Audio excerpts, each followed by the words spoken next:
Today we'll be discussing the news on Christendom. We have sent a reporter over to the Christendom land to discover what it is all about. We sent Hunter over to understand the true meaning of Christendom. During this time, he collected information from the society. Hunter, and we're going to ask him what Christendom is. All right, let's get started. Hunter, in your words, what do you think Christendom is? Christendom, in this case, is a large society of people who believe in Christ himself and look up to him every day. Now, why do you believe many people looked up to Christ himself during this time period? I think during this time, it was a huge influence on people. Everyone was classified in a group. Christendom became popular, and it allowed these people to come together as a group and believe in each other the same way. How did the atmosphere feel during this time? It felt very positive. I'm sure some things weren't perfect, but most of the time everything felt good. So Christendom started with the Jewish, is that true? This is true. But when it was introduced into the medieval time, it was divided into two different parts.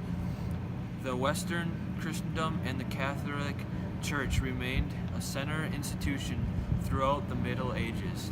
Hunter, how did they decide of leaders of the group at this time?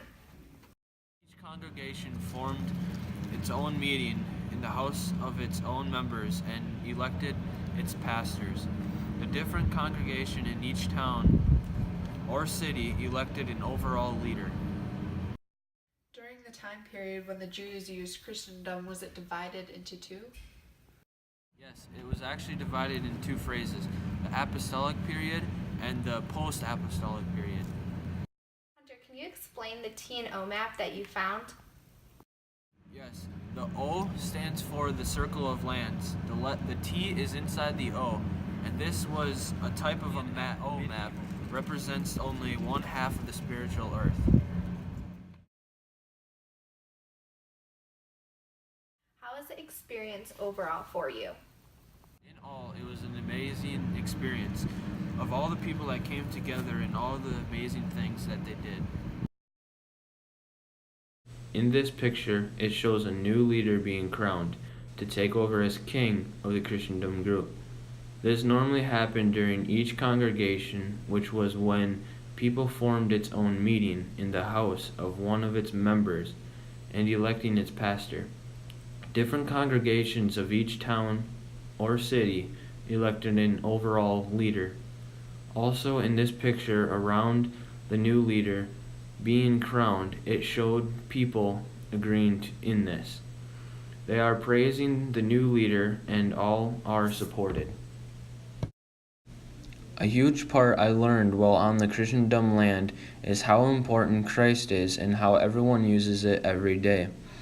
There is a leader and he is in control of the land itself, and once or twice a day he preaches to the people as they gather around.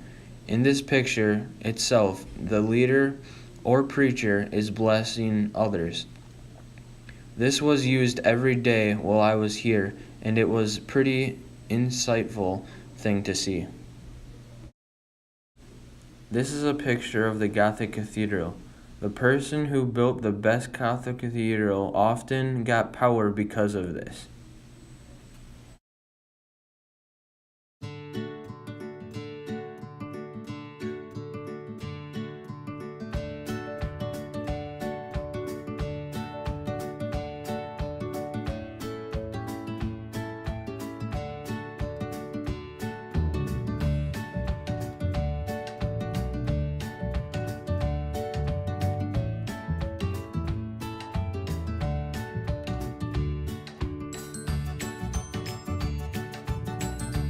Concludes our interview. Thank you for watching. Okay, stop. Wait, did you hit play? Stop. You're here with Hunter. We're going to ask him about what Christendom is. Hi, welcome back. Today we'll be discussing the news on Christendom. We have sent a reporter over to the How did the atmosphere It didn't. And this concludes our interview. Thank you